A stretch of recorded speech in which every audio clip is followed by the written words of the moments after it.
네, 안녕하세요. 증시나시판 안지원입니다. 네, 오늘은 미디어 엔터 담당하시는 유진투자증권의 이현지 연구원님 모시고 대담 진행해 보도록 하겠습니다. 안녕하세요. 네, 안녕하세요. 네, 간단하게 소개 한 번만 해주시겠습니까? 네, 안녕하세요. 저는 유진투자증권에서 미디어 엔터를 담당하고 있는 이현지라고 합니다. 일단 오늘 다룰 내용이 미디어, 그리고 그 중에서도 이제 제작 그리고 극장 쪽 이야기 해보고 그 다음에 엔터 쪽 이야기 해보면 좋을 것 같습니다.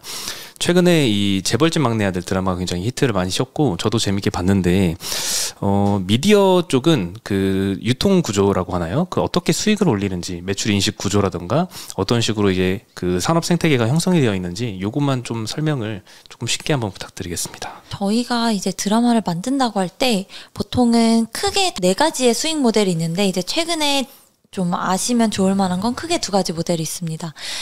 먼저 제작비를 100이라고 놓고 봤을 때 크게 2가지 모델 중 하나가 이제 하나는 넷플릭스 오리지널, 넷플릭스에서만 보실 수 있는 뭐 오징어 게임 같은 드라마들 그런 경우가 있고, 두 번째는 넷플릭스랑 TV랑 동시 방영되는 이 동시 방영 모델이 있는데 2가지를 설명을 드릴게요. 먼저 넷플릭스 모델이 쉬우니까 먼저 말씀을 드리면 제작비를 100이라고 놓고 봤을 때 그 드라마에 대한 IP 자체가 제작사가 아닌 넷플릭스가 가져가게 되는 모델이고요. 그렇기 때문에 제작사는 전체의 10에서 20% 정도의 안전 마진만 받게 됩니다. 그러면 오징어 게임을 만약에 만들어도 제작사가 돈을 못 벌고 넷플릭스만 1조 가까이 돈을 벌었다 하는 이유가 IP에 대한 권리가 다 넷플릭스에 속해 있기 때문이고요. 그래서 제작사들은 돈을 벌기 위해서 이 동시방영 모델을 많이 만들어야 합니다. 이게 어떤 구조냐면요.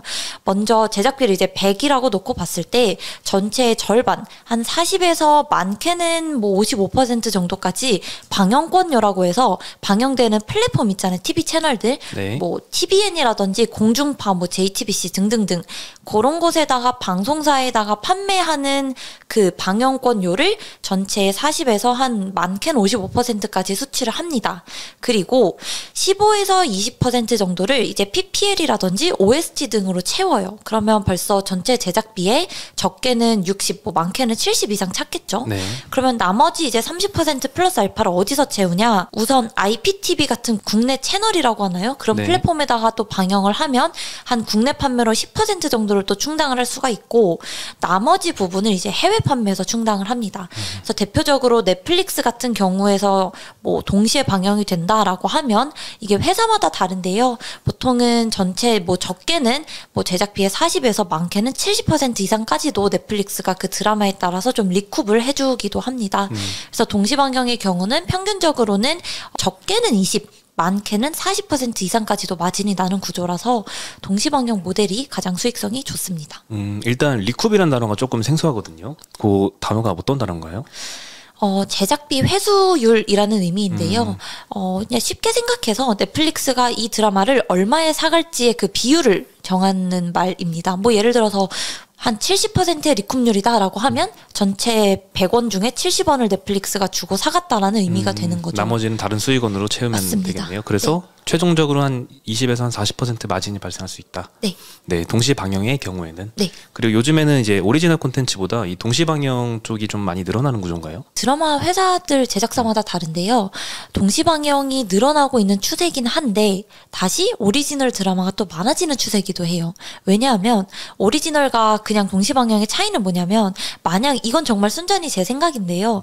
오징어 게임이라고 하는 드라마가 만약에 동시 방영으로 됐었다면 제작비를 충당하기 위해서 PPL 같은 게 엄청 들어갔을 거거든요. 네. 달고나 같은데 무슨 뭐 제조사에 그렇죠. 설탕 이런 게 분명히 붙었을 거란 말이에요. 그런데 넷플릭스 오리지널은 그 제작비 자체가 적게는 회당 10억 원, 많게는 회당 30억 원까지 가는 대작들이 많기 때문에 조금 더 드라마의 퀄리티를 높이고 이 제작사의 레퍼런스를 쌓을 수가 있단 말이죠.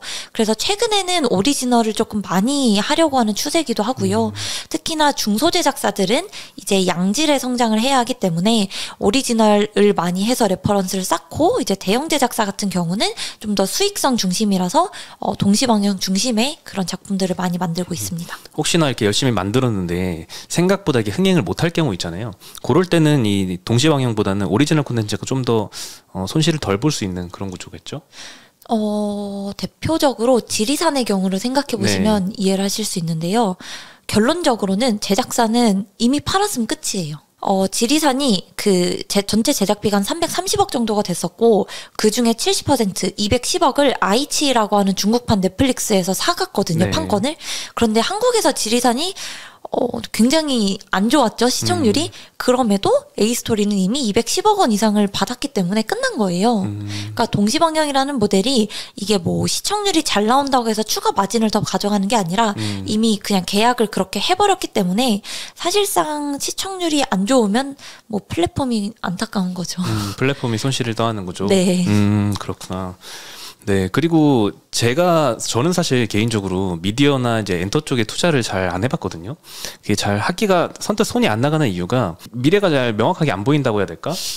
왜냐면 어떤 작품이 흥행할지, 성공할지 실패할지에 따라서 주가 변동이 너무 큰데, 그 예측하는 눈이 일단 저한테는 좀 없는 것 같고, 이 작품 흥행도 전망이 사실 필수적이잖아요. 그래서 담당 애널리스트 같은 경우에는 거의 뭐 작품을 나오면 이 흥행도를 거의 전망을 해야 하지 않을까 싶은데, 뭐 그런 뭐 특별한 노하우나 아니면 어떻게 이 작품의 흥행도를 미리 좀 판단을 할 수 있을까요? 근데 저희도 사람인지라 쉽지는 않아요. 쉽진 않죠. 네, 알 수가 없습니다. 근데 이제 보통은 조금 객관적으로 볼 수 있는 지표가 줄여서 이제 작감배라고 하죠. 작가, 감독, 배우. 어떤 출연진들이 나오냐에 따라 다른데, 특히나 일본이나 중국, 동남아시아 같은 지역은 한국의 그 한류 배우가 굉장히 중요해요. 그래서 어떤 한류 배우가 출연했는지, 그러면 이 드라마는 무조건 해외 판매가 중국, 일본 이런 데로 열릴 수 있겠구나라는 식을 생각해 볼 수 있고, 뭐 그게 아니라면 이제 조금 유명하신 배우들 있잖아요. 꼭 한류 배우가 아니더라도 최근에 좀 유명한 배우 혹은 유명한 작가, 감독, 뭐 김은희 작가님, 김은숙 작가님 이런 유명한 분들 나오면 이거는 최소 이제 제작비가 회당 10억 원 이상은 들어간 대작이겠구나, 이런 식으로 생각을 해보고, 그러면 이 제작사에서는 이 드라마에 조금 사활을 걸고 잘 팔겠구나, 이런 식으로 조금 미리 판단해 볼 수 있고요. 뭐 그게 아니라면 이제 웹툰 원작이라든지 원작이 있는 작품들 있잖아요. 최근에 나온 뭐 재벌집도 마찬가지고, 뭐 금수저, 그런 원작이 있는 드라마들은 흥행이 담보됐으니까 성공 가능성이 조금 높을 수 있겠다, 뭐 요런 식으로는 생각을 해볼 수 있을 것 같습니다. 사실 그 장기 투자보다는 단기적으로 뭐 작품의 흥행도에 따라서 매도 여부를 좀 자주 결정을 해야 될 것 같다는 생각이 들거든요. 미디어 업종은. 뭐 어떤가요? 실제로 뭐 장기 투자가 해도 괜찮은 섹터라고 생각을 하시나요? 그럼요. 저희 장기적으로도 너무 좋아요. 이게 좋다는 게 그냥 좋다는 게 아니고요. 단기로도 좋고 장기로도 좋아요. 그런데 어떻게 보냐의 차이인데, 그냥 드라마 하나, 예를 들어서 내가 뭐 콘텐츠리 중앙이라는 회사를 그렇게 좋아하진 않지만 재벌집 막내 아들이란 드라마가 너무 재밌다. 그러면 단기 투자를 해볼 수도 있는 거고요. 그냥 드라마 흥행에 따라서 움직이지만 장기적으로도 볼 수 있는 이유는, 지금 드라마도 그렇고 뒤에 말씀드리겠지만 엔터도 그렇고 이 미디어 산업 자체가 이제서야 성장기에 도약을 했고, 이 둘의 공통점은 이제 올해부터 미국이라는 시장에 진출한다는 공통점이 있습니다. 미국은 전 세계에서 가장 큰 1등 가는 미디어 엔터 시장이기 때문에 이 시장에 진출을 하는 것부터가 굉장히 마진을 많이 수취할 수 있는 그 지역 확장이 된다는 의미거든요. 그런 걸 봤을 때 지금이야 이제 뭐 그렇게 이게 뭐 얼마나 돈이 될까 하는데, 생각해 보시면 이제 성장 단계이기 때문에 앞으로 장기로 너무너무 성장 가능성이 무궁무진합니다. 그래서 시야를 어떻게 두냐에 따라서 투자 시점이 달라질 것 같아요. 사실 우리나라의 콘텐츠 경쟁력이 굉장히 좀 많이 커지고 있는 상황이긴 하죠. 흥행도도 굉장히 높고. 근데 미국에서 우리나라 콘텐츠들의 위상은 어떤가요? 요즘에 많이 그렇게 인기가 많은가요? 생각보다 별로 인기가 없을 것 같잖아요. 보통은 그렇게 생각을 하는데, 생각보다 K 콘텐츠의 반응이 굉장히 뜨겁습니다. 미국 시장에서요? 네. 대표적인 예로 말씀을 드리면, 우선 스튜디오 드래곤이라는 회사가 그 호텔 델루나라고 하는 작품을 아실 텐데요. 그 작품을 이제 미국에서 리메이크를 준비하고 있습니다. 한국 드라마가 미국에서 그렇게 리메이크가 된 게 사실상 그렇게 많지가 않아요. 사례가 옛날에 굿닥터 정도가 있을 텐데, 이게 지금 우영우로 이어지는 그림도 그렇고, 우영우도 미국에서 리메이크 제의가 굉장히 많이 들어오고 있는 상황이거든요. 그리고 뭐 말씀드린 호텔 델루나도 마찬가지고, 뭐 엔터는 더 이제 K-팝의 위상이 더 높아지기 때문에 사실 방탄소년단 외에도 다른 가수들이 미국에서 이제 최대 공연장인 스테디움급에 올해 막 들어가고 있거든요. 1년 전과 지금이 굉장히 드라마도 그렇고 음악도 그렇고 위상이 많이 달라졌습니다. 드라마도 많이 위상이 달라졌다고요? 네. 그럼 미국 이외에 다른 시장은 또 어떤 시장이 우리 제작사들한테 좀 중요한 시장인가요? 최근에 조금 많이 골머리를 앓고 있는 아무래도 중국이겠죠. 중국이 중요하다라기보다는 중국이 왜 중요하게 이렇게 계속 뜨겁게 달궈지고 있냐면 지금 중국에서는 한알령이 2017년부터 시행되고 있었기 때문에 한국 콘텐츠가 공식적으로 유통이 되지 못했어요. 네. 그래서 중국이라는 시장이 만약에 열리게 되면 기존에 우리가 받았던 아까 말씀드린 동시방영 모델의 20에서 40%에다가 중국이 추가로 위에 더해질 수가 있거든요. 왜냐하면 넷플릭스를 포함한 해외 플랫폼들이 중국에서 서비스를 안 하기 때문에 추가 판매가 가능하거든요. 그렇기 때문에 중국이 조금 더 열리면 중요한 포인트가 되고 그게 아니라면 일반적으로는 이제 동남아시아가 가장 큰 시장이고요. 한국 드라마를 소비하는.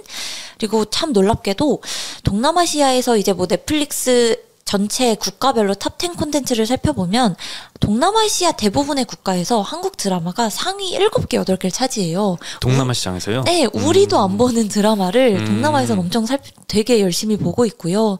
아무래도 동남아시아가 지금 인구만 하더라도 엄청나게 많잖아요. 그리고 왜 한국 드라마가 계속 중요하냐가 조금 더 연결해서 말씀드리면 이런 넷플릭스, 디즈니 같은 플랫폼들이 북미 시장은 이미 포화 상태예요. 그래서 거기서 더 이상의 성장률을 내기가 힘들기 때문에 이제 새로운 떠오르는 시장 동남아로 가자. 그런데 동남아를 사로잡으려면 한국 콘텐츠를 잡아야 하기 때문에 그래서 한국 콘텐츠에 관심들이 많은 거거든요. 그래서 뭐 지금 미국이나 일본이나 동남아나 한국 콘텐츠 인기 너무너무 많기 때문에 장기적으로 보시기에 너무너무 매력적인 섹터입니다. 중국은 좀 열릴 거라 기대를 해봐도 될까요? 최근에 뭐 한항영 해제 기대감도 있고 작품이 하나둘 이제 OTT에 소개가 되는 것 같은데 이게 단기적으로 그칠 것 같다라는 시각도 좀 있는 것 같고 아니면 이제부터 진짜 드디어 열린다는 시각도 좀 있는 것 같아요. 어떻게 보시나요? 사실 한알령이 열렸다고 보기는 힘들 것 같아요. 아직까지는. 네, 그냥 항상 그래왔듯이 이런 중국에 사실 이게 올해 팔린 건 아니거든요. 그러니까 올해 이미 4월에도 뭐 슬기로운 의사생활 포함해서 다양한 작품들이 중국에 팔렸었어요. 네. 근데 이게 지금 이제 연말 연초 가면서 조금 더 반응이 크게 오는 거라서 그냥 중국 모멘텀은 한알령이 열렸다 이제 해제됐다라고 보기보다는 그냥 하나의 중국이라는 모멘텀이 붙었구나라고 보시는 게 더 맞는 것 같고요. 앞으로도 지금 뭐 중국 플랫폼에서도 이제 뭐 한국 드라마 2023년부터 많이 들여오겠다라고 했지만 공식적으로 한알령이 해제됐다라고 기대감을 갖기에는 조금 더 보수적으로 보시는 게 맞는 것 같습니다. 보수적으로. 예전에는 사실 중국이 엄청나게 큰 모멘텀이었던 것 같아요. 그렇죠. 스튜디오 드래곤도 멀티플이 한 30배 이내로는 잘 안 갔던 것 같은데 네. 그게 다 중국에 대한 기대감 때문이었잖아요. 그렇죠. 네, 지금은 좀 미국이나 이런 넷플릭스 쪽이 많이 대체를 한 상황인가요? 네, 맞습니다. 중국이 사실 이제 2017년부터 시작을 했으니 그 전의 사례로 봐야 되죠. 중국에 판매했던 경우가 얼마나 업사이드가 있었는지는. 말씀하신 것처럼 스튜디오 드래곤이 2018년도 들어서 아마 18년 5월쯤이었을 거예요. 그때부터 주가가 엄청 급격하게 오르기 시작했는데 그때 오르던 멀티플 초기에 받았던 그 멀티플이 65배였거든요. 네. 굉장히 부담스러운 숫자인데 한알령 임에도 중국에서 한국 드라마가 방영이 되면서 여전히 중국이라는 시장은 국내 제작사들이 열리기만 하면은 충분히 멀티플이 이제 상영될 수 있을 만한 곳이구나라는 걸 알 수가 있는데 지금은 당연히 미국으로 갈 수밖에 없는 게요. 미국이라는 시장이 제일 큰 시장이잖아요. 그런데 네. 제일 큰 시장인데 여기에 이제 뭐 한국 드라마도 케이팝도 마찬가지로 침투하고 있는 비율이 10%도 채 되지 않아요. 너무 큰 시장인데 이제 여기를 들어가고 있으니 당연히 가서 우리가 뭐 수치해야 할 이런 먹거리들이 너무너무 많은 거죠. 그래서 앞으로 제작사도 그렇고 엔터도 그렇고 내년을 바라보는 중요 포인트는 미국의 어떤 드라마가 어떻게 나갔고 뭐 어떤 음악기 뭐 어떻게 기획사들이 뭐 어떻게 영업하고 이게 가장 좀 중요한 변수가 될 것 같습니다. 이제 그럼 좀 미국 시장에 진출할 드라마 같은 게 어느 정도 있나요? 라인업들이? 그래서 아마 다들 아시는 분도 계시고 모르실 수도 있는데 CJ E&M이랑 콘텐트리 중앙이라는 회사는 미국 제작사를 이미 인수를 했습니다. 네, 그렇죠. 네, 그래서 제작사를 인수했기 때문에 그 회사들은 미국에 직접 진출한다기보다는 인수한 제작사를 통해서 간접 진출하는 방식으로 미국에서 사업을 할 것 같고요. 네. 뭐 스튜디오 드래곤 같은 경우는 사실 미국이 뭐 말이 쉽지 우리가 할리우드 시장에 어떻게 나가겠어요. 한국에서만 유명한 제작사인데 그래서 스튜디오 드래곤의 자체 IP를 가진 드라마보다는 이제 오리지널 드라마, 플랫폼이 IP를 가지고 있는 그런 드라마를 수주받아서 만드는 형식으로 먼저 진출을 합니다. 그래서 내년 상반기에 베스트셀러 원작이 더 빅도어 프라이즈라는 책이 있는데요. 네. 그 책을 이제 드라마화하는 작품이 내년 상반기에 공개가 될 예정이고요. 애플 TV 플러스라고 하는 플랫폼에서 미국 본토 시장에 나가게 됩니다. 그래서 뭐 스튜디오 드래곤을 시작으로 이제 많은 제작사들이 미국 시장에 직접 진출을 하거나 혹은 뭐 제작사 인수하는 방식으로 간접 진출을 시작하지 않을까 기대합니다. 네, 그러면 중국보다는 이제 미국 시장을 투자자들이 좀 더 많이 기대를 하고 있는 상황이고 미국에서도 특히나 이제 제일 큰 OTT는 이제 넷플릭스잖아요. 그럼 넷플릭스가 한국 콘텐츠를 얼마나 사주느냐, 얼마나 한국 콘텐츠에 투자를 하느냐도 중요할 것 같은데 이게 좀 많이 증가하고 있나요? 네. 넷플릭스가 우선 한국에 맨 처음에 들어온 게 이제 2016년, 2017년에 옥자라는 영화를 시작으로 이제 본격적으로 한국 콘텐츠를 수급하기 시작했는데 네. 그때만 해도 뭐 900억, 1000억도 투자를 안 했어요. 한국 시장에. 전체요? 네. 한국 이제 본인들은 막 10조, 20조 콘텐츠 투자비를 쓰지만 한국에 투자한 건 1000억이 채 안 됐었던 거죠. 그러다가 2020년 들어서 이제 3333억 처음으로 이제 3000억대 투자를 하면서 넷플릭스가 한국 시장에 투자한 지 3년 만에 흑자 전환을 하게 됩니다. 돈을 꽤 많이 번 거죠. 그러면서 돈이 되는구나를 느끼고 2021년 5,500억 원을 투자하게 되고 2022년 올해는 아마도 이제 공식적으로 나온 숫자는 없는데 최소 7천에서 8천억 원 정도는 투자한 것으로 보고 있고요. 이게 여전히 넷플릭스 전체 투자비에서 차지하는 비율이 5%가 채 되지 않기 때문에 내년은 1조 가량을 투자한다고 보더라도 넷플릭스 입장에서 전혀 부담스러운 수준이 아닙니다. 그래서 한국에 투자하는 금액은 자꾸 늘고 있어요. 1,000억에서 3,000억, 5,000억 이렇게 되면 진짜 빠르게 늘긴 하는 것 같네요. 그러면 넷플릭스 입장에서는 그렇게 K 콘텐츠의 투자가 그렇게 뭐 얼마 안 되는 비중이면 어디에 그렇게 많이 투자를 하고 있나요? 아무래도 미국이 제일 크겠죠. 그 이유가 미국이 지금 성장성이 안 나온다고 하더라도 여전히 제일 큰 시장이고 회당 한국 시장에 이렇게 금액이 작을 수밖에 없는 이유가요. 한국은 지금 제일 비싼 드라마가 회당 30억이에요. 물론 비싸죠. 네. 그런데 미국은 프렌즈 아시죠? 네. 그냥 노는 거잖아요. 그렇죠. 물론 대단한 드라마지만 그 드라마가 회당 드라마 제작비가 회당 1,000만 달러까지도. 1,000만 달러면 지금으로 한 120억 정도? 네. 회당이요? 네. 그 한 회가 한 1시간 정도 하는 거 아닌가요? 1시간이 안 되죠? 안 되죠. 네. 그런데도. 근데 그거 굉장히 옛날 드라마 아니에요? 90년대? 맞아요. 그때 당시에 120억을 썼다는 건가요? 그러니까 이게 이제 시즌이 여러 개가 있잖아요. 예. 이제 시즌이 최근까지 오면서 회당 이제 100억, 120, 130억까지도 가고 뭐 당연히 뭐 반지의 제왕이라든지 뭐 왕자의 게임 이런 건 이제 더 많이 들겠죠. 이제 장르물이니까 말씀드리고 싶은 거는 한국은 오징어 게임이라고 하는 장르물이 이제서야 회당 30억인데 미국은 프렌즈, 빅뱅 이론 그냥 정말 가볍게 볼 수 있는 드라마부터가 이미 회당 제작비가 100억 이상이라는 거죠. 참 신기하네요. 이게 사실상 그렇게 많은 돈이 어디로 가는 건가? 다 배우들 인건비로 가는 건지. 맞습니다. 맞나요? 네, 맞습니다. 이게 뭐 아바타처럼 엄청난 CG가 필요한 것도 아닐 것 같은데. 네. 프렌즈면 다 인건비로 들어가겠네요. 맞습니다. 그래서 그 배우들이 그거 찍고 이제 거의 뭐 다른 데 출연을 안 하는 것 같은데요? 뭐 그쵸 이미 그때 다 땡겨놔 들어온 건가요? 네, 이미 다 땡기시고 그 기묘한 이야기라고 넷플릭스에서 되게 유행하는 되게 인기 시리즈가 있는데 거기에 주인공이 되게 어리거든요. 네. 이제 20대 한 중반 됐나? 근데 이번 시즌 4 출연료로 거의 몇백억을 받았다고 하더라고요. 예, 미국은 엄청나네요. 그렇게 네, 몸값이 비싸기 때문에 회당 제작비가 비싸고, 그러니까 한국에서는 이제 같은 드라마를 만들어도 제작비가 5분의 1에서 최대 10분의 1까지 절감이 되니까 넷플릭스가 그렇게 돈을 많이 들이지 않아도 성장을 할 수밖에 없는 거죠. 많이 투자 금액이 한국에 대한 투자 금액이 좀 많이 늘어날 수 있겠네요. 그쵸. 그래서 이 추세가 점점 올라가고 있어요. 한국도 회당 제작비가 점점 올라가고 있는 추세라서 미국에만 비교하더라도 아직 5배가량의 이 성장 여력이 남아있기 때문에 뭐 이렇게 보나 저렇게 보나 너무너무 매력적인 성장이 계속 이어질 것 같습니다. 그래서 제가 사실 의구심이 좀 들었던 게 뭐 어떤 콘텐츠가 뜰지도 알 수가 없어서 단기 투자를 해야 되는데 저는 그게 좀 소질이 없는 것 같고, 그래서 뭐 이거는 섹터 투자는 힘들겠다, 이 섹터는 라고 생각을 했는데 장기적으로도 전망은 굉장히 뭐 밝다고 볼 수 있겠네요. 그럼요. 산업 전체적으로는 일단 시장이 굉장히 성장하는 거고, 그 개별 종목에 따라서는 뭐 어떤 작품의 흥행도에 따라서는 좀 더 단기적으로는 주가 편차가 좀 있을 수 있고. 네, 맞습니다. 네, 일단 좋은 섹터인 것 같습니다. 네, 미디어 업종에 대한 이야기는 여기서 좀 마무리하면 좋을 것 같고요. 그리고 그 다음에 이제 극장에 대한 것도 좀 궁금하거든요. 사실 코로나 시기에 너무 타격을 좀 많이 받았던 것 같아요. 저는 개인적으로 일주일에 한 번씩 영화관을 갈 정도로 코로나 이전에는 굉장히 좋아했었는데, 네. 특히 좀 한국 영화 위주로 좀 많이 봤었거든요. 네. 근데 이제 코로나 이후에는 좀 가기 힘들어진 환경이 되면서 극장이 이렇게 경쟁력을 잃어가면 나중에 상영하는 영화도 좀 개수도 줄어들고 하지 않을까, 이런 걱정도 좀 되더라고요. 물론 OTT가 그동안 많이 성장을 했지만 집에서 보는 영화랑 이게 또 좀 다르잖아요, 느낌이. 다르죠. 네, 그래서 좀 앞으로의 극장, 우리나라 극장이 과연 OTT한테 경쟁력을 영구히 내줄 것인가, 아니면 다시 예전의 위상을 100%까지는 아니지만 어느 정도는 좀 회복을 할 수 있을까가 좀 궁금하거든요. 어떻게 전망하시나요?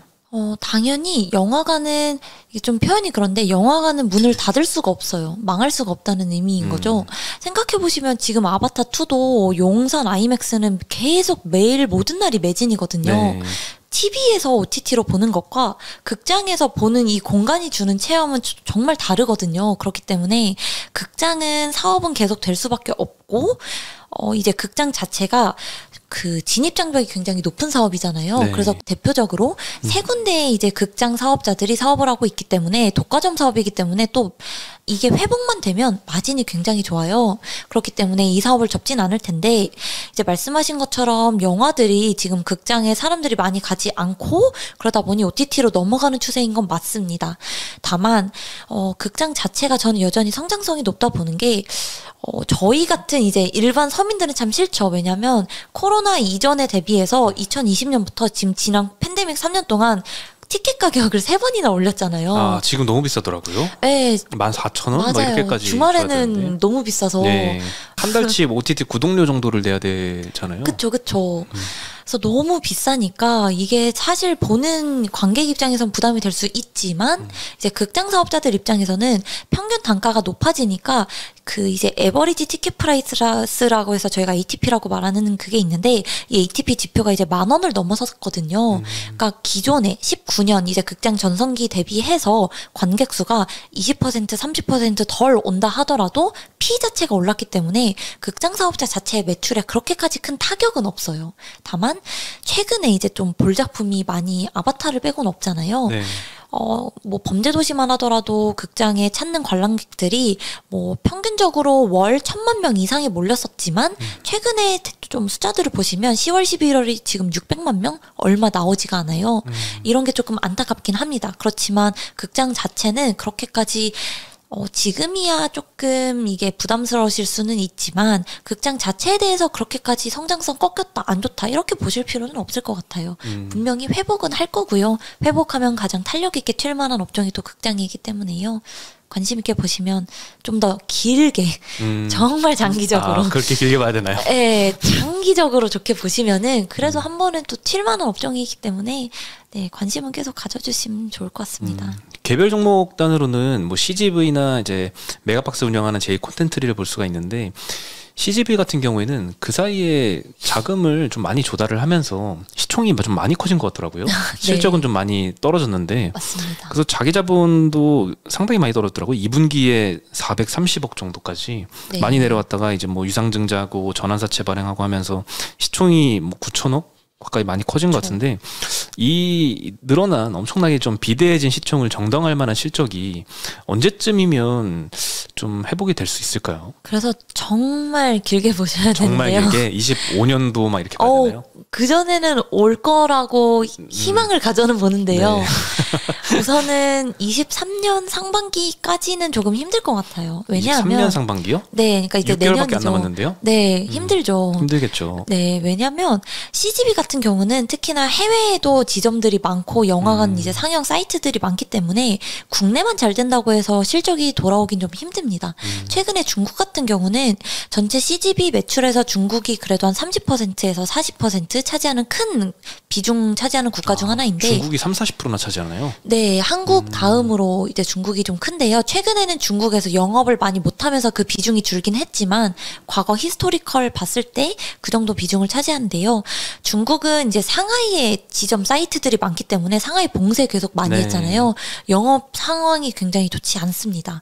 그렇기 때문에 이제서야 뭐 봉쇄가 풀리긴 했다지만 이게 단기간에 좀 상영이 재개되기까지는 그래도 좀 시간이 필요하겠죠. 최근 중국에 이제 다시 코로나도 발발하고 있기 때문에 그런 걸 봤을 때 CGV는 정말 조금 더 길게 내년 하반기쯤에 한번 기대를 해볼 만한 포인트가 오지 않을까 이렇게 길게 보셔야 할 것 같고요.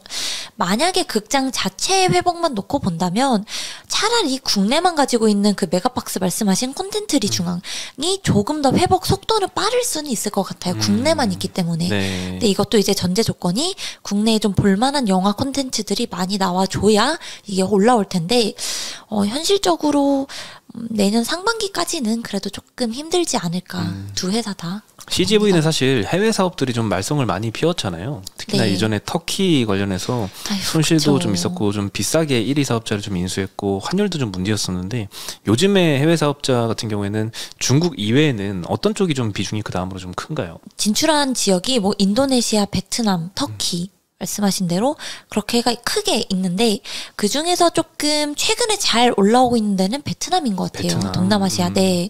그래서 동남아시아 쪽이 그래도 조금 재개가 많이 되면서 이쪽에서 많이 좀 올라오고 있고 뭐 그 외에는 이제 비중이 정말 크진 않지만 그래도 조금 성장이 기대되는 거는 4DX. 예, 아바타 같은 이런 4D 영화들이 많이 나오면 4DX들의 실적이 좋아지거든요. 전 세계에 있는 4DX에 이제 CGV가 일부 지분을 가지고 있어서 매출에 인식되는 방식이라서 지역별로 보면은 이제 동남아시아가 좋고 성장성으로만 보면 4DX가 좀 더 좋은 상황입니다. 4DX도 저도 한번 봤는데 그 의자마다 다 특수한 의자들이 설치가 돼야 돼서 되게 고정비가 상당히 많이 나가겠는데 이게 영화 티켓 값으로 좀 커버가 어느 정도 될까 이런 의구심도 좀 들었거든요. 4DX가 네. 실제 수익성이 좀 나나요?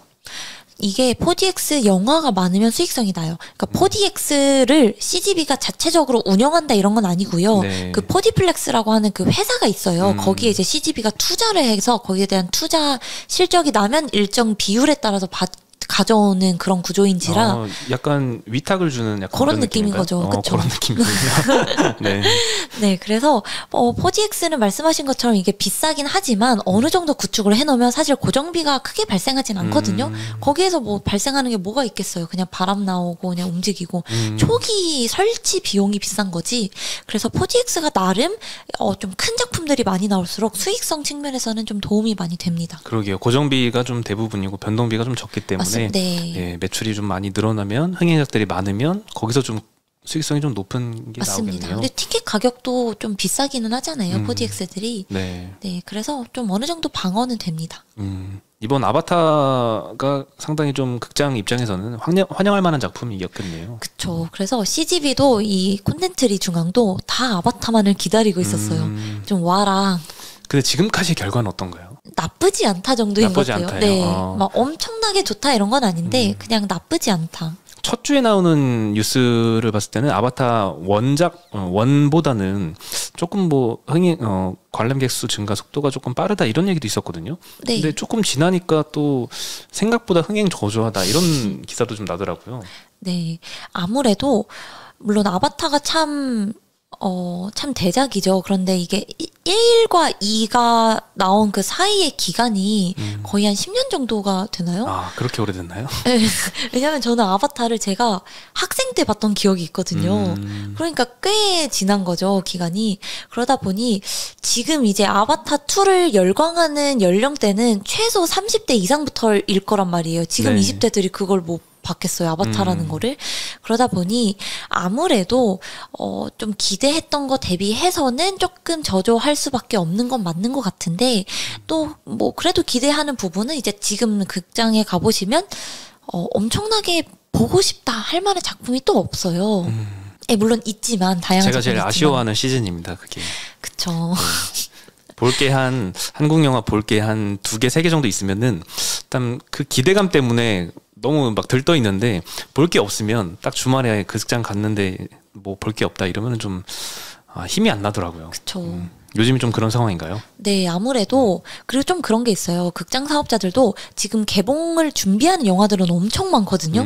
왜냐하면 팬데믹 기간 동안 개봉을 미루고 쏟아낼 영화들은 많은데 스크린은 제한되어 있으니까 여기에 약간 아바타처럼 대작이랑은 붙기가 싫은 거예요.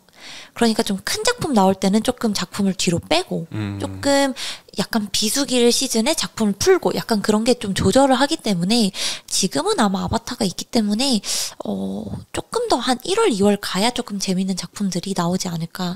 뭐 교섭이라고 하는 최근에 이제 황정민, 현빈 그 배우 나오는 교섭이라는 영화도 사실은 2021년에 개봉을 하려고 했었는데 이제 팬데믹 계속 이어지면서 내년 1월 18일에 개봉하거든요. 그러니까 이제 한국 영화들이 슬금슬금 조금씩 이제 풀어지고 있다.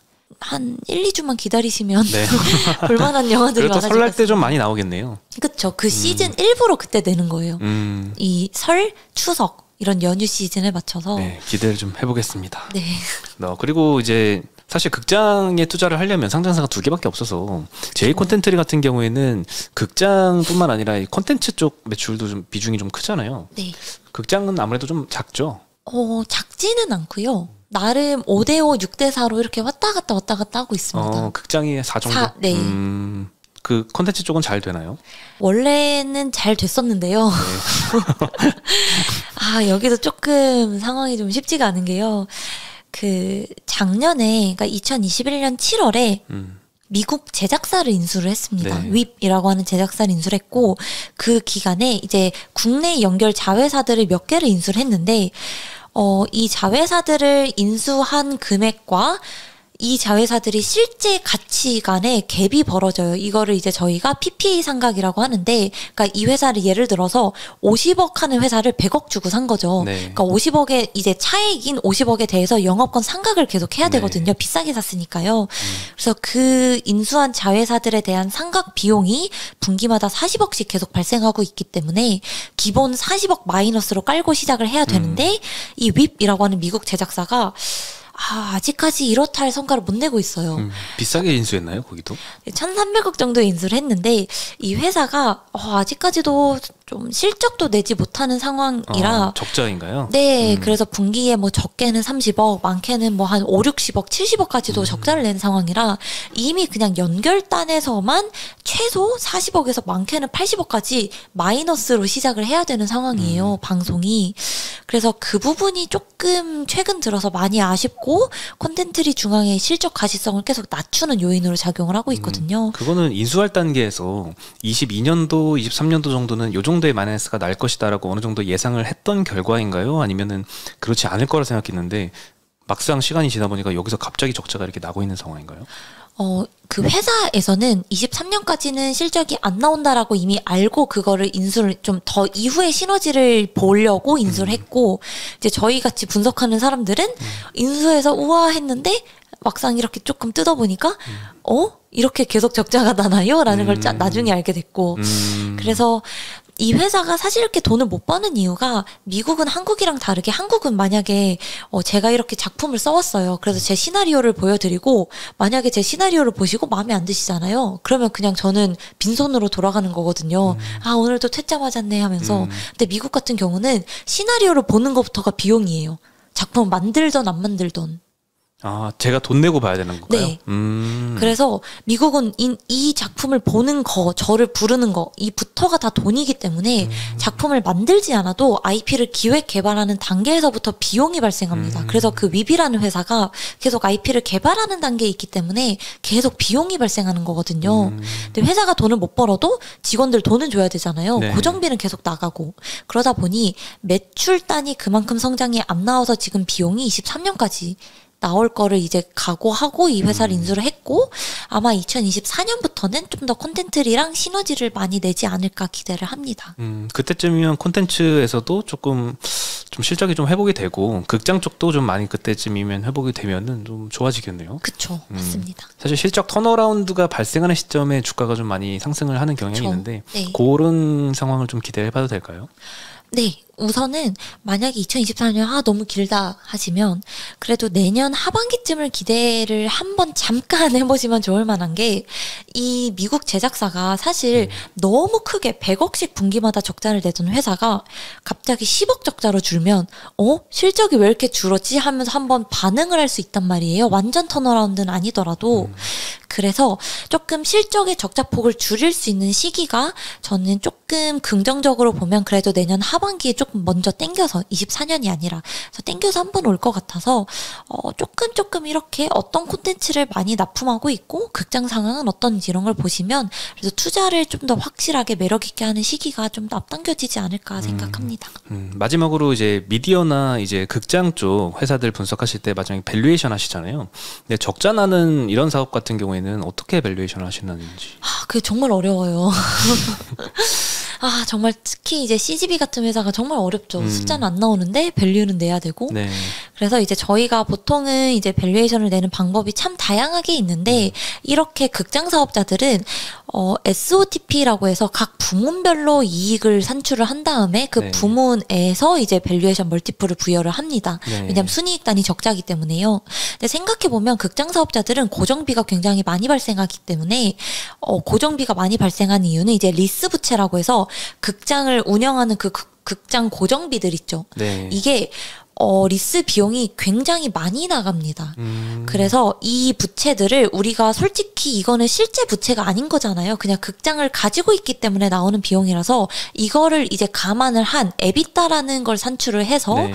그쵸, 이제 상각비에 영업이익을 더한 그 에비타를 기준으로 저희가 밸류에이션을 부여를 합니다. 그래서 일반적으로 보시는 뭐 순이익의 PER 몇 배 곱하는 그런 방식과는 조금 다르게 산출을 하고 있고요.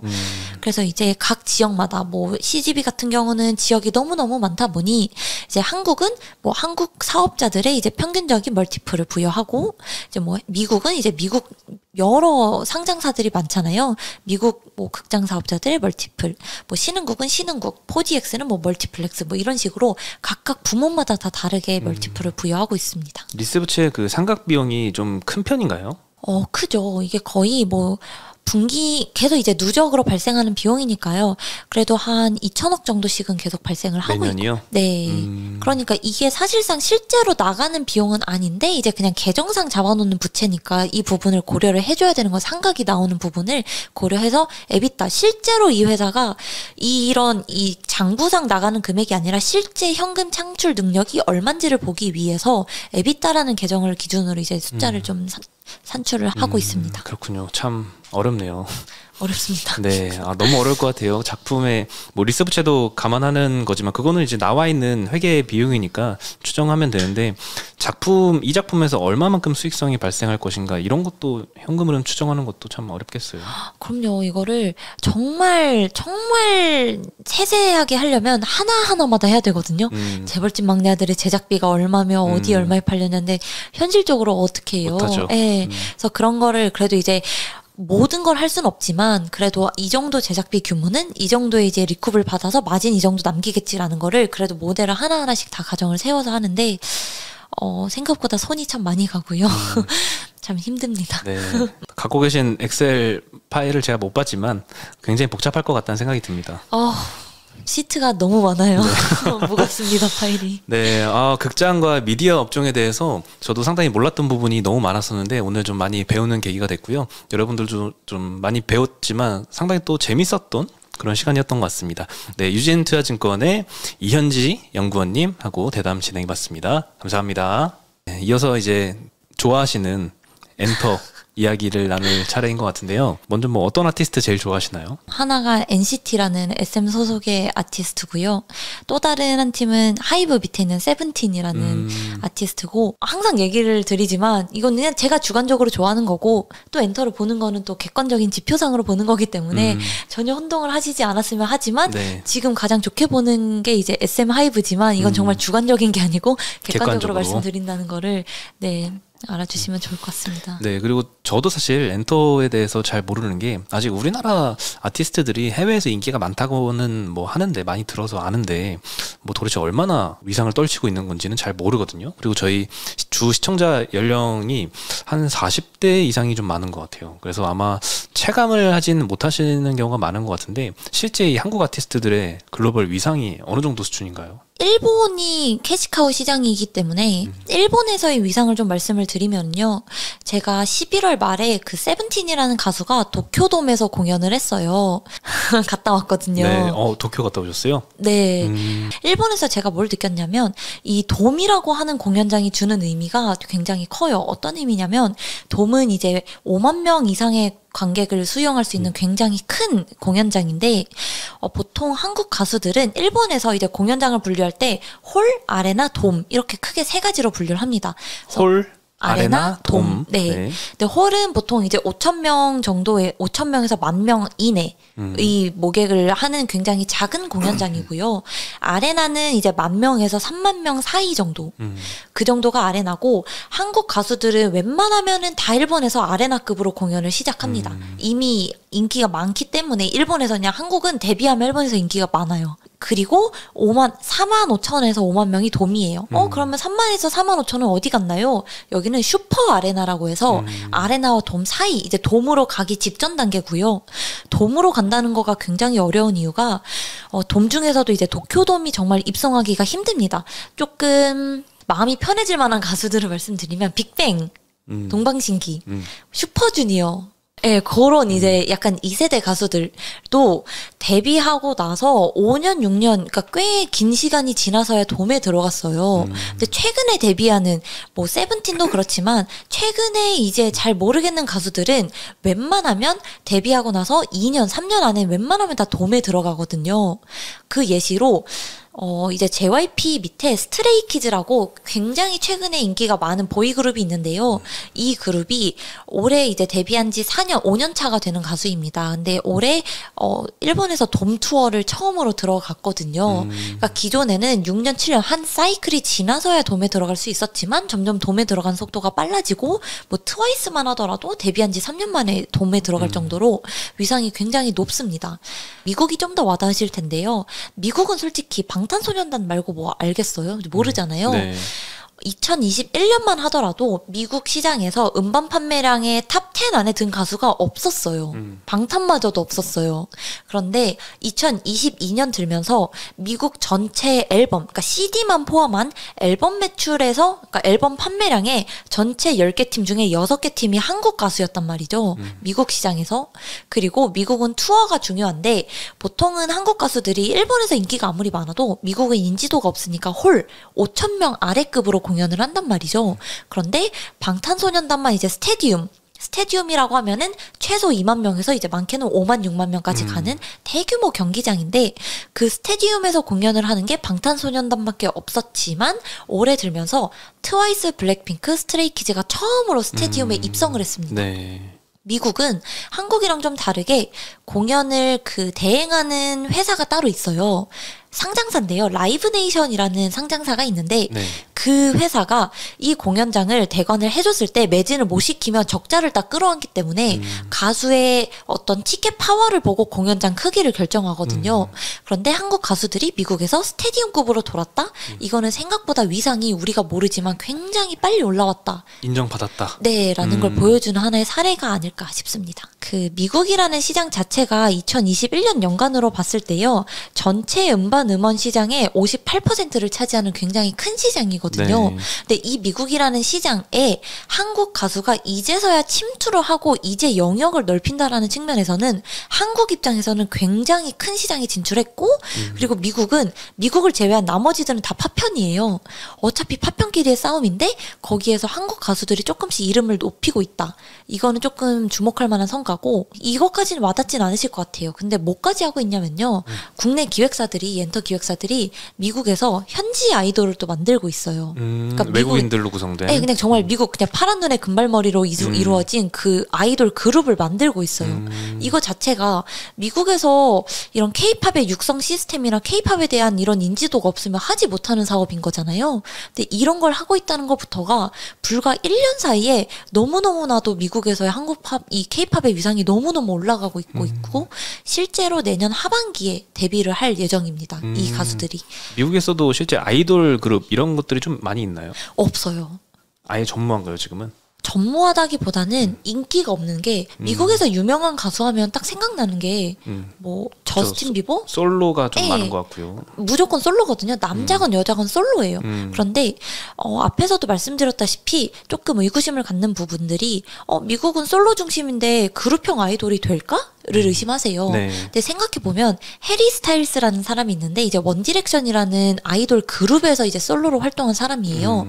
사실상 아이돌 그룹이라는 게 미국에도 있었고 꽤 돈을 많이 벌었는데 미국과 한국의 문화가 다르잖아요. 미국은 한국은 애초에 이 가수를 만약에 저랑 이제 같이 혼성 그룹이에요. 네. 저희를 같이 이제 누군가가 키우고 싶으면 어릴 때부터 육성을 시키는 거예요. 언어부터 시작해서 춤, 노래 모든 걸 가르쳐서 그룹을 위한 합숙을 시작하는데 미국은 그냥 오디션 프로그램을 진행해서 니네 3명 그룹해.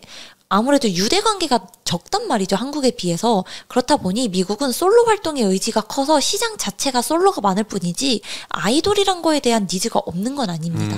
그래서 이거를 저는 엔터를 볼 때 이제 내년 하반기도 미국을 좋게 보는 게 이런 미국형 아이돌이 과연 얼마나 어떻게 자리를 잡아서 파급력이 얼마나 크게 나올지 이 부분에 주목하시는 것도 또 하나의 재미있는 포인트가 될 것 같습니다.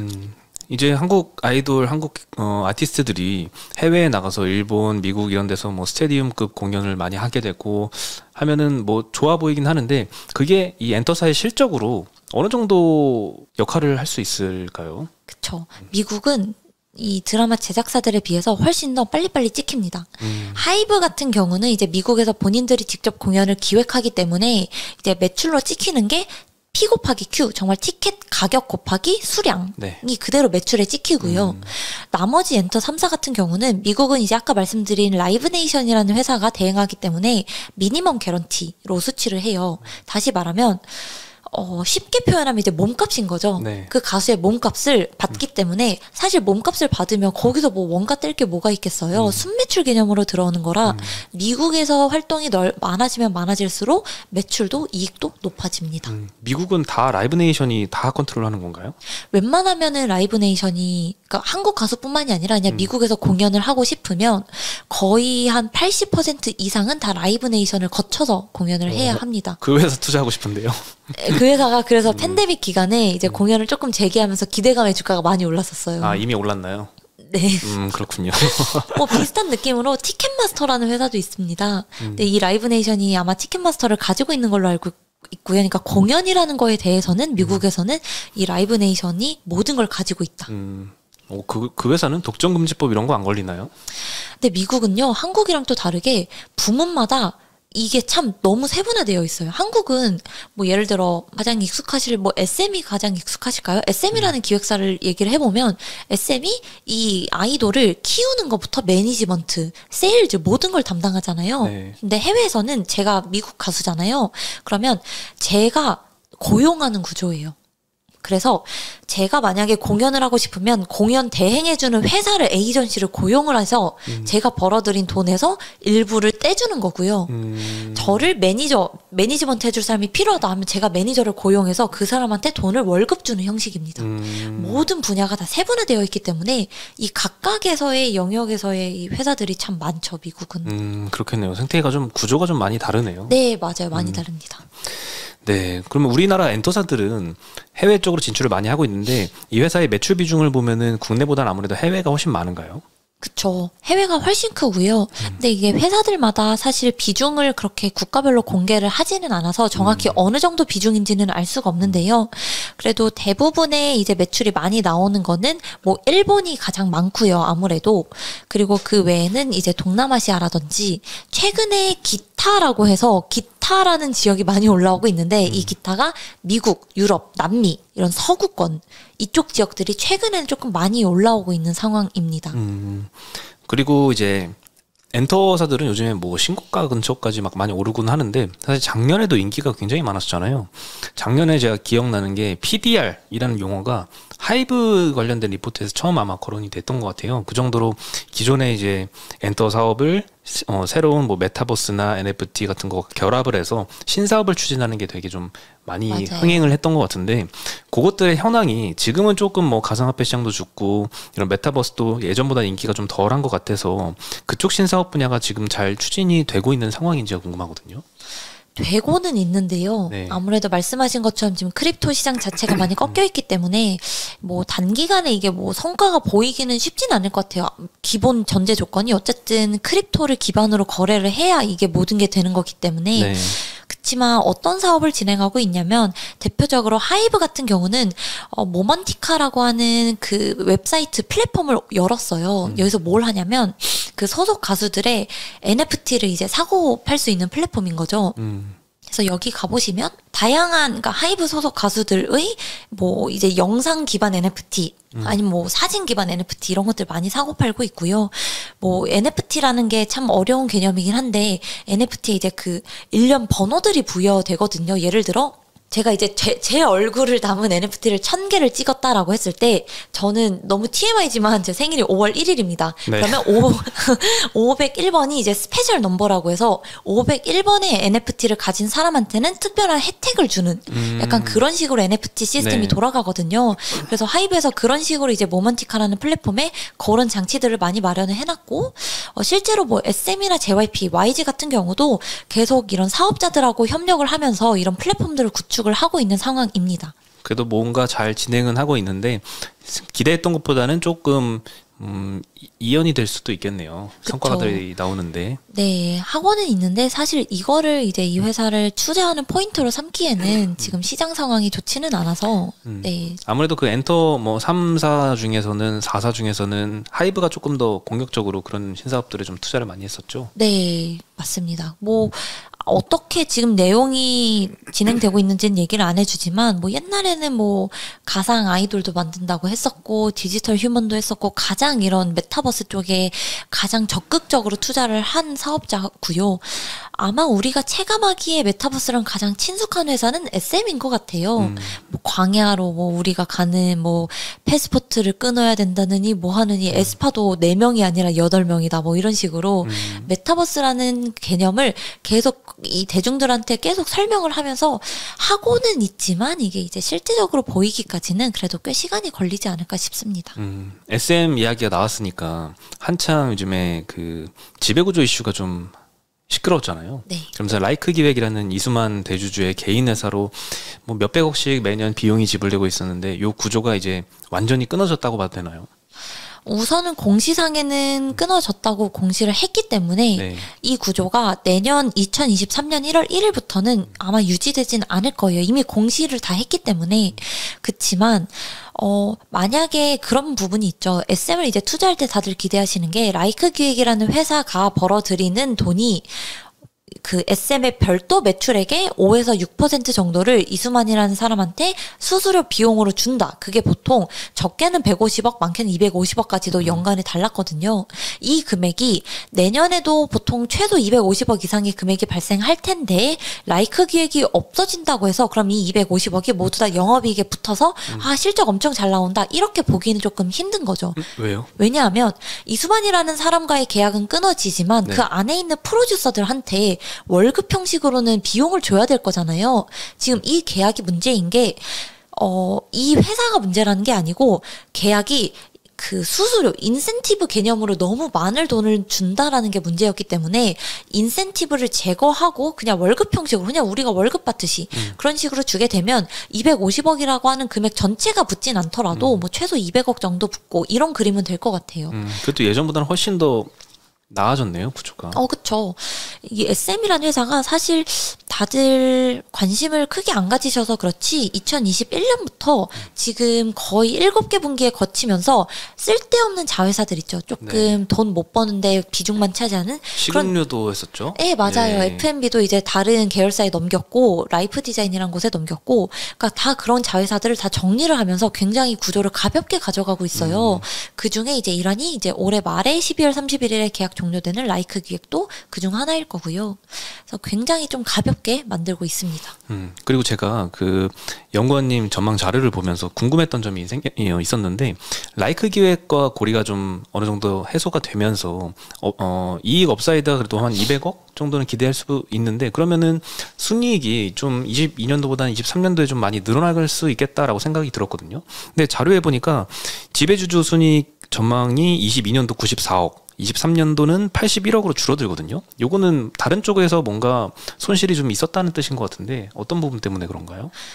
정말 예리한 네. 정말 예리한 질문을 하셨는데요. 22년도에 여러 가지 변화가 있었어요. 첫 번째 변화가 이제 올해 2분기 때 SM의 연결 자회사로 디어유라고 하는 회사가 있었습니다. 네. 버블이라고 하는 아티스트랑 채팅하는 플랫폼을 운영하는 회사인데 이 회사가 원래는 SM 실적의 연결을 자회사로 들어갔기 때문에 영업이익단에 가치 숫자가 들어왔었어요.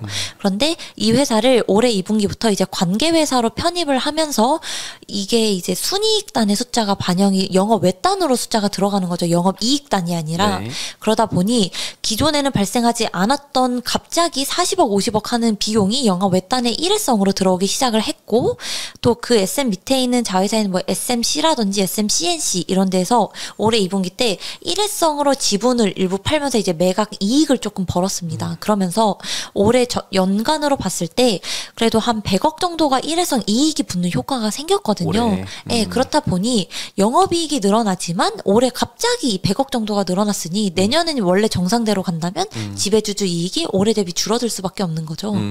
궁금증이 해소가 됐습니다. 다행이네요. 그렇군요. 네. 네. 마지막으로 이제 BTS가 이제 군입대를 이제 차차 하잖아요. 첫 멤버는 아마 했나요?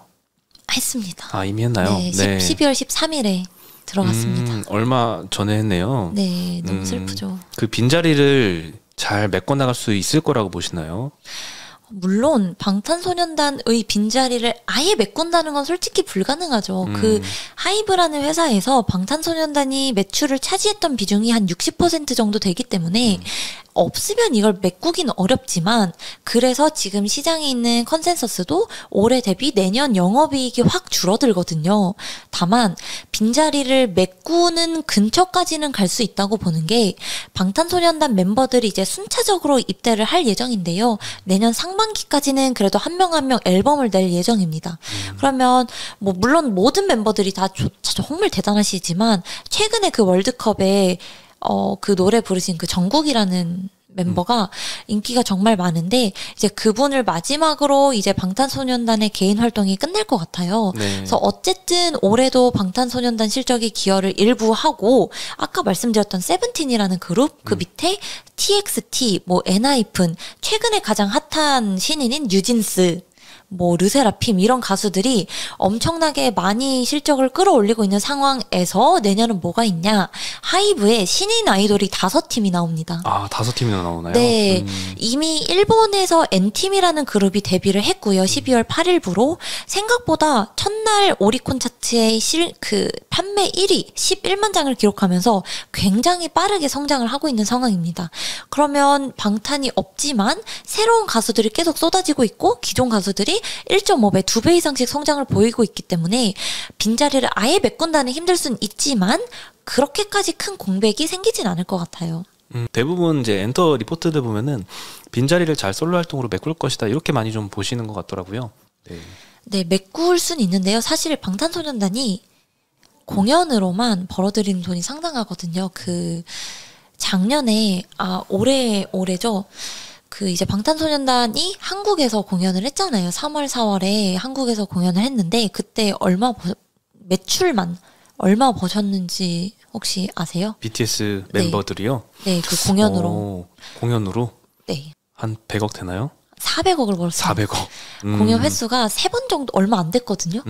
근데 400억을 벌고 이미 그 전에 미국에서 LA 공연했을 때는 뭐 거의 티켓 매출로만 3, 400억을 또 벌었어요. 그러니까 방탄이라는 가수가 공연을 했을 때 벌어들이는 공연 매출이 그냥 억 단위가 아니기 때문에 아무래도 아예 메꾸긴 힘들겠죠. 그래도 그 공백이 크게 벌어지지는 않을 것이다. 이제 뭐 군대는 사실 방탄만 가는 게 아닐 텐데 세븐틴도 그쵸. 가고 뭐 다른 데도 이제 차차 갈 텐데 다른 이제 지금 인기 있는 아티스트 중에는 군입대 리스크가 좀 당면한 그런 데는 없나요? 우선 NCT가 그 최고 표현이 좀 그런데 최고령자가 94년생이라서 이제 2년 뒤에 군대를 가야 됩니다. 네. 그래서 지금은 NCT에 이제 군입대는 2년 뒤가 하나가 있고 세븐틴은 95년생이 3명이 있어서 3년 뒤. 그러니까 당장 1, 2년 사이에 막 엄청 인기 많은 그룹에서 군대를 가야 된다는 없어요. 다들 뭐 나이가 어릴 때 데뷔를 했기 때문에 뭐 그 정도가 있습니다. 다 이제 30살이 안 됐는데 먼저 지금 군대 갈래라고 하진 않겠죠? 아, 그쵸. 가기 싫겠죠. 최대한 미룰 수 있을 때까지 미루겠죠? 네. 그렇군요. 뭐 그 NCT나 세븐틴이 군대 가면 또 이백스라는 그룹이 있거든요. 거기가 또 네. 뒷받침을 잘 해줄 거기 때문에 너무 큰 걱정하지 마시고 이쪽도 좀 좋아해 주시면 각도기님이 많이 좋아하실 것 같아요. 아, 그럼요. 저는 모든 아이돌에 열려 있습니다. 전 법을 다 구독하거든요. 근데 아시나요? 각도기님 아드님이 지금 이펙스라는 그룹의 리더를 맡고 있는 거. 아드님이시는지는 몰랐는데 네. 이백스라는 그룹은 알아요.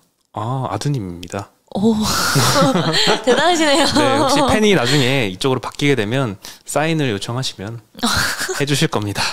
사실 저 무대도 몇 번 봤거든요. 아, 정말요? 네, 저는 그 주말마다 다 찾아봐요. 인기가요 음악 중심 틀어놓고 또 어떤 신인들이 나왔지? 어떤 무대인지 보거든요.